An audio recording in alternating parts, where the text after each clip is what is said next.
முதல்வர் ஸ்டாலின் இல்லத்தை முற்றுகையிடப் போவதாக சிபிஎஸ்டி ஒழிப்பு இயக்கத்தினர் அறிவித்துள்ள நிலையில் இன்றைக்கு பாளையங்கோட்டையில் கைது செய்து சிறையில் அடைக்கப்பட்டிருக்கிறார்கள். அதேபோன்று மதுரையில் பல்வேறு இடங்களில் சிபிஎஸ் ஒழிப்பு இயக்கத்தினுடைய வீடுகள் மற்றும் அவர்கள் இருக்கக்கூடிய இடங்களில் போலீசாரை வைத்து நெருக்கடி கொடுத்து அவர்களை போலீசாருடைய கட்டுப்பாட்டில் இந்த விடியா திமுக அரசு வைத்திருக்கிறது. குறிப்பாக புதிய பென்ஷன் திட்டத்தை கைவிட வேண்டும் என்று அவர்கள் தொடர்ச்சியாக பல்வேறு கட்ட போராட்டங்களை முன்னெடுத்திருக்கிறார்கள். சிபிஎஸ்இ இயக்கத்தினுடைய அந்த போராட்டம் என்பது ஏற்கனவே விடியா திமுக அரசு ஆட்சிக்கு வருவதற்கு முன்பாக தேர்தல் வாக்குறுதியில் அறிவித்த அந்த அறிக்கையில் சிபிஎஸ் அந்த நடைமுறைப்படி குறிப்பாக புதிய பென்ஷன் திட்டத்தை நாங்கள் கைவிடுவோம், பழைய பென்ஷன் திட்டத்தை உங்களுக்கு பெற்றுத்தருவோம் என்ற ஒரு தேர்தல் வாக்குறுதி அளிக்கப்பட்டது. ஆனால் ஆட்சிக்கு வந்து 3 ஆண்டுகள் எட்ட உள்ள நிலையில் இன்னும் கூட எந்த விதமான நடவடிக்கையும் எடுக்கப்படவில்லை என்று அவர்கள் குற்றம் சாட்டியிருக்கிறார்கள். குறிப்பாக மேற்கு வங்காளத்தில் புதிய ஓய்வூதிய திட்டமே கிடையாது என்கிற ஒரு நிலை இருக்கிறது. அதே போன்று தேர்தல் வாக்குறுதி அளிக்காத ராஜஸ்தான், ஜார்க்கண்ட், சத்தீஸ்கர், சிக்கிம் போன்ற மாநிலங்களில்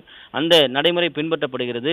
தேர்தல் வாக்குறுதி அளித்து வெற்றி பெற்றவுடன் இமாச்சல பிரதேசத்தில் புதிய ஓய்வூதிய திட்டத்தை ரத்து செய்திருக்கிறது அந்த அரசாங்கம். அதே போன்று சிபிஎஸ் திட்டத்தை ரத்து செய்வதாக சட்டமன்றத்தில் வாக்குறுதி அளித்த திமுக அரசு ஆட்சிக்கு வந்து 33 மாதங்கள் கடந்துவிட்ட பிறகும் சிபிஎஸ் திட்டத்தை ரத்து செய்யாதது காலம் தாழ்த்தி இருக்கிறது, இரட்டடிப்பு செய்திருப்பதாக குற்றம் சாட்டப்பட்டிருக்கிறது.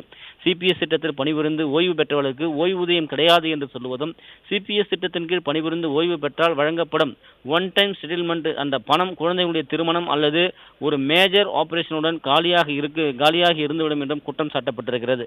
சிபிஎஸ் திட்டத்தில் ஓய்வு பெற்ற அல்லது இறந்த அரசு ஊழியருக்கு, ஆசிரியருக்கு இந்த நாடு முழுவதும் பணிக்கொடை வழங்கப்படுகிறது. ஆனால் தமிழ்நாட்டில் மட்டும் பணிக்கொடை கிடையாது என்கிற ஒரு நிலை இருக்கிறது. மரணம் அடைந்த பிறகு குடும்ப ஓய்வூதியம் கிடையாது என்று சொல்லப்படுகிறது.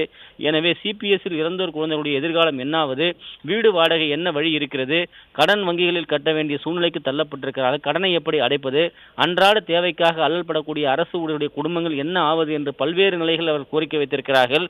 இதனை எதிர்த்துத்தான் நாளைக்கு சென்னை ஆழ்வார்பேட்டையில் இருக்கக்கூடிய முதலமைச்சர் ஸ்டாலின் இல்லத்தை முற்றுகையிடப் போவதாக சிபிஎஸ் ஒழிப்பு இயக்கத்தினரைச் சேர்ந்தவர்கள் அறிவித்திருக்கிறார்கள்.